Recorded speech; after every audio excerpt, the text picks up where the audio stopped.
Donc je vous rappelle qu'il y a d'abord l'état de choc, hein. C'est vraiment la première étape dans ce parcours du combattant du parent. L'état de choc, l'annonce du handicap ou la découverte du handicap. Alors parfois c'est une annonce qui va avoir l'effet d'une déflagration, qui va vraiment avoir l'effet d'un coup de tonnerre. Et puis parfois c'est aussi une annonce qui va venir confirmer des intuitions que les parents avaient déjà et qui quelque part va peut-être un peu les soulager.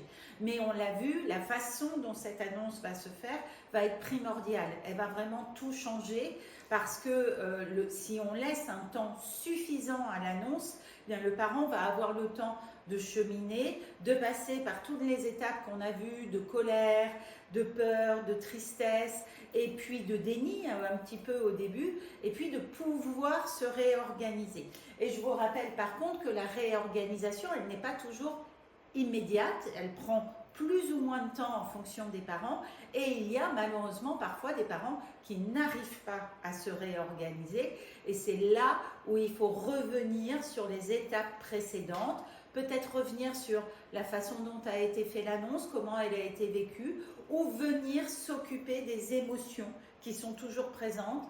Un parent dont la colère, dont la tristesse n'a pas été entendue, eh bien, va rester bloqué sur ce stade et va revenir en boucle encore et encore. Donc c'est parfois nécessaire de revenir un peu en arrière, entre guillemets. On aimerait être tout de suite sur l'action, sur comment faire, comment accompagner, comment se mobiliser, mais il faut bien comprendre qu'il va falloir du temps parfois aux parents pour pouvoir le faire. Comme l'annonce du handicap peut être plus ou moins violente, et qu'elle va provoquer ce qu'on va appeler des mini-traumatismes. C'est-à-dire que quand le handicap est vraiment intense, le parent va revivre les effets du handicap, par exemple lors de l'entrée à l'école en maternelle, mais la question va de nouveau se poser en primaire, puis de nouveau se poser au collège. Donc de toute façon, au quotidien, le parent continue à vivre avec l'effet du handicap. Et c'est pour ça que l'écoute empathique qu'on vient de voir va être nécessaire, mais va être nécessaire à tous les niveaux et par rapport aussi aux souffrances du quotidien. Et la difficulté, c'est que nous avons tendance, nous professionnels, à proposer des solutions.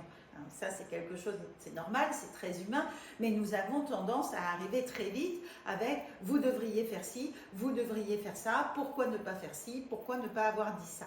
Attention à toutes ces injonctions parce que le parent à ce moment-là se sent encore plus en difficulté, quelque part encore plus nul parce qu'il n'y a pas pensé lui-même. Et donc la dernière étape de l'écoute empathique où on se concentre uniquement sur les émotions et sur ce que vit le parent, la question essentielle c'est de quoi vous auriez besoin? Qu'est-ce que vous aimeriez comme aide?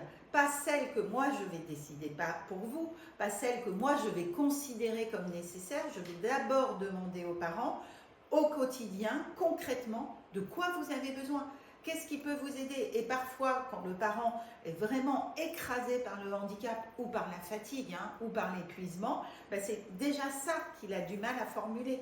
Il a déjà du mal à vous dire, oui, j'aurais besoin de ça ou de ça. Donc ça, c'est la première, c'est le vrai gain, on va dire, de l'empathie et de l'écoute empathique, c'est de permettre aux parents d'identifier ce dont il a besoin.